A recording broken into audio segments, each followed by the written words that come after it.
Welcome to our Liechtenstein Financial Services podcast. In the Liechtenstein Financial Services podcast, we will primarily explore the legal, regulatory and tax perspectives of banks, funds, asset managers and other participants in the Liechtenstein Financial Center, a production of PwC Liechtenstein. Today, we are discussing the markets in crypto assets regulation MiCA. I'm Ilario Monti, your host with 11 years of experience at PwC, specializing in auditing and consulting for banks and other financial service institutions. My goal of today's podcast is to dive into the key aspects of the MiCA regulation and its potential impact on the crypto market within the European Union, as well as in Liechtenstein. We will explore the regulation's objectives and its practical effects on companies in the crypto asset space and the challenges they may face in implementing the new guidelines. Joining us today is Jean-Claude Spielmann, partner at PwC and an esteemed expert in the asset and wealth management and banking regulatory practice. Welcome, Jean-Claude.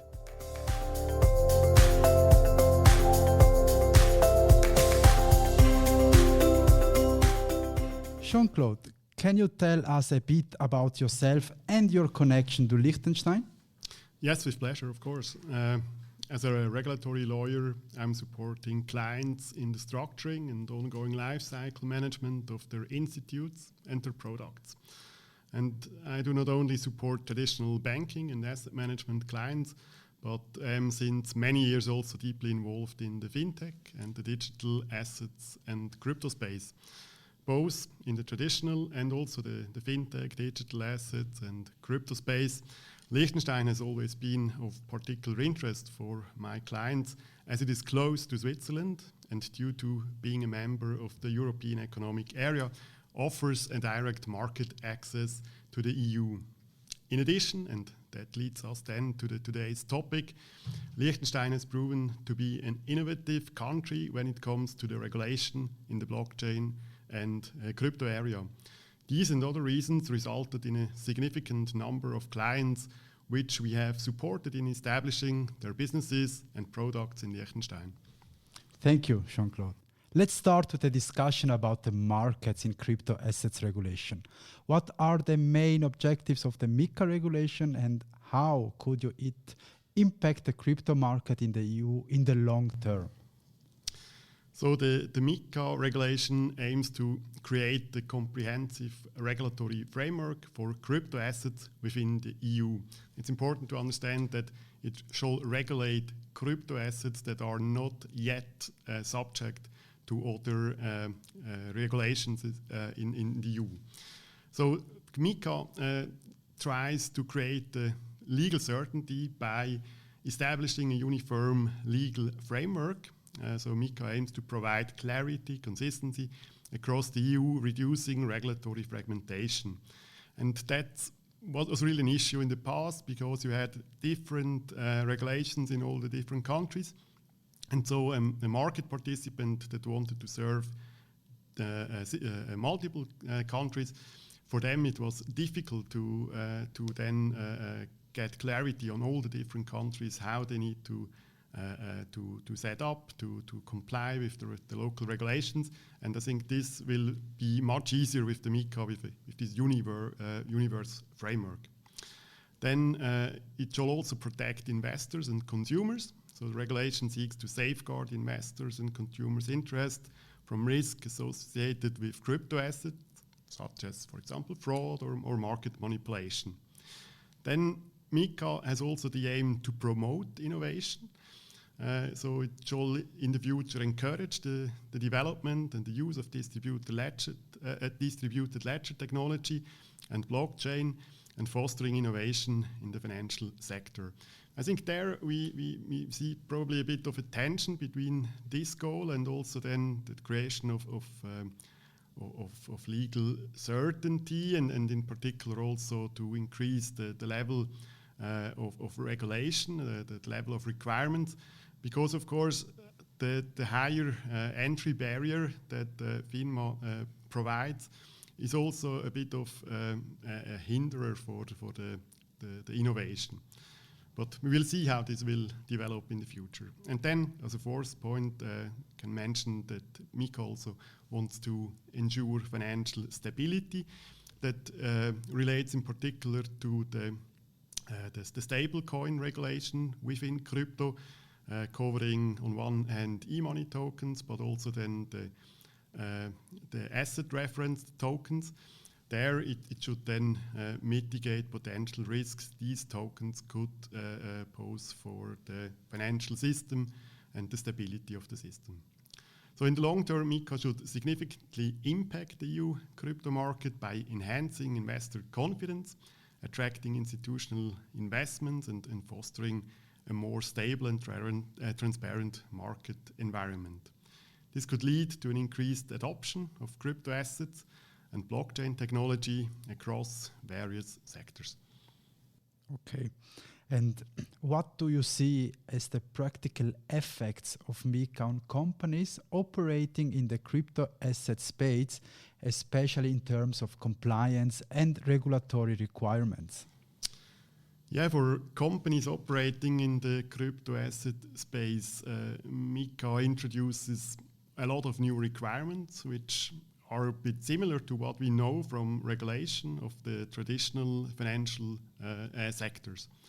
So one is the authorization and licensing.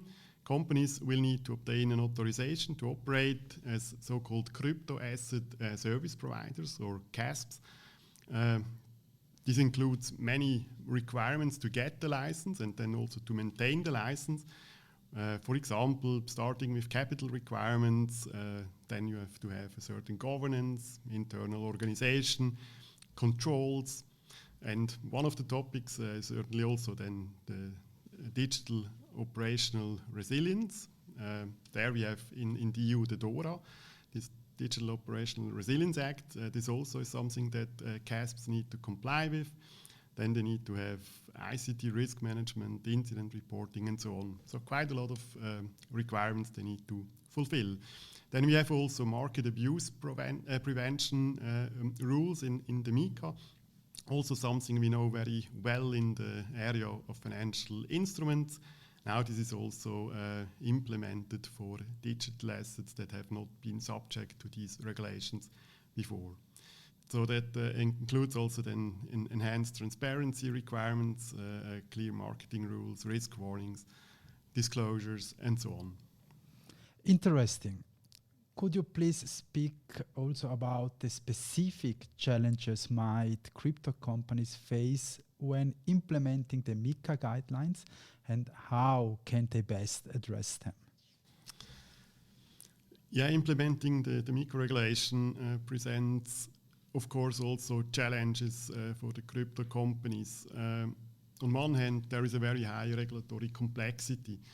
And navigating this comprehensive regulatory framework can be a big challenge. Companies need to invest, of course, then in the legal and compliance expertise in order to ensure the compliance with the MiCA requirements. That leads to higher costs.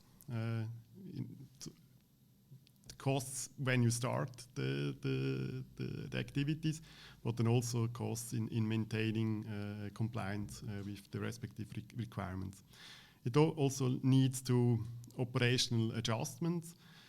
So there needs to be potentially a more sophisticated operations internally, risk management measures.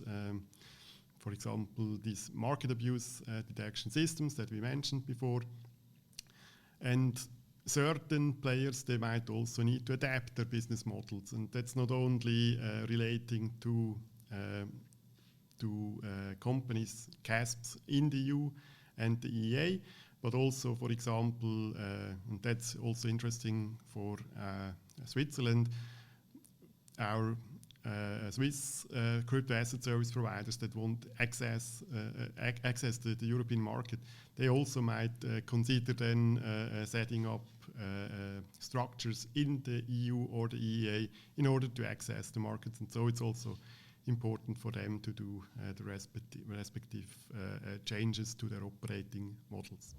So to address these challenges that I mentioned, companies should early engage with the regulatory bodies, participate in industry forums, invest in compliance trainings, technology, and in the end, they should also seek professional advice in order to comply with all these requirements. It sounds like a lot of changes are coming. What is the significance of the MiCA regulation for the financial market in Liechtenstein? Are there any particular adjustments or implications that companies here should consider? Yes, so for Liechtenstein itself, it meant that they Liechtenstein needed to do regulatory alignment.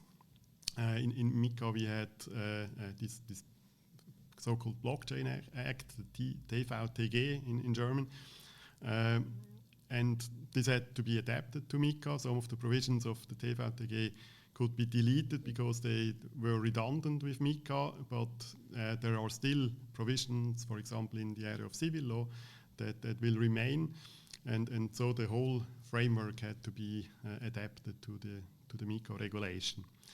That MiCA is now in force in Liechtenstein as well.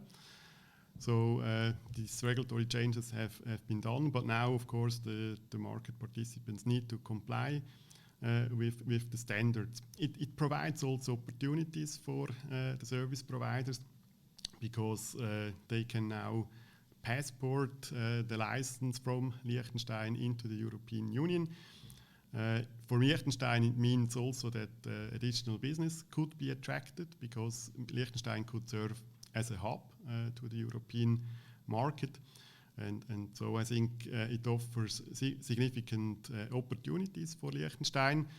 There might also be some challenges because, of course, now in the past, Liechtenstein had this very innovative regulation for crypto, and now other countries that have not yet been that innovative before, they have now a similar regulation like Liechtenstein, so there will be more competition. I think that's probably the more challenging part of the MiCA regulation for Liechtenstein. Okay, thank you for sharing your insights, Jean-Claude. And how do you assess MiCA's approach to fostering innovation in the crypto market while minimizing risks and misuse? Yeah, so I think MiCA tries to strike a balance between fostering innovation and minimizing risks. And I mentioned that already before a bit, that this can be also a bit of a tension. On one hand, it's encouraging the DLT and blockchain by promoting the use and also by having clear guidance on these topics. It's important then to have a robust risk management. So the regulation mandates a comprehensive risk management framework, including ICT risk management and market abuse prevention already mentioned, to mitigate potential risks. There should also be transparency and accountability, so enhanced requirements also in this area. And in the end, this should be a balanced approach, but it's also a bit, as I said, a certain tension. How far do you want to go? I think the EU went quite far with MiCA, very also compared in the international context, I think a very comprehensive regulation, a dense regulation. And I think it's now the question, is it too high and certain projects will be done in other jurisdictions outside of the EU? We'll see how the US will now develop, whether there will be a more liberal framework.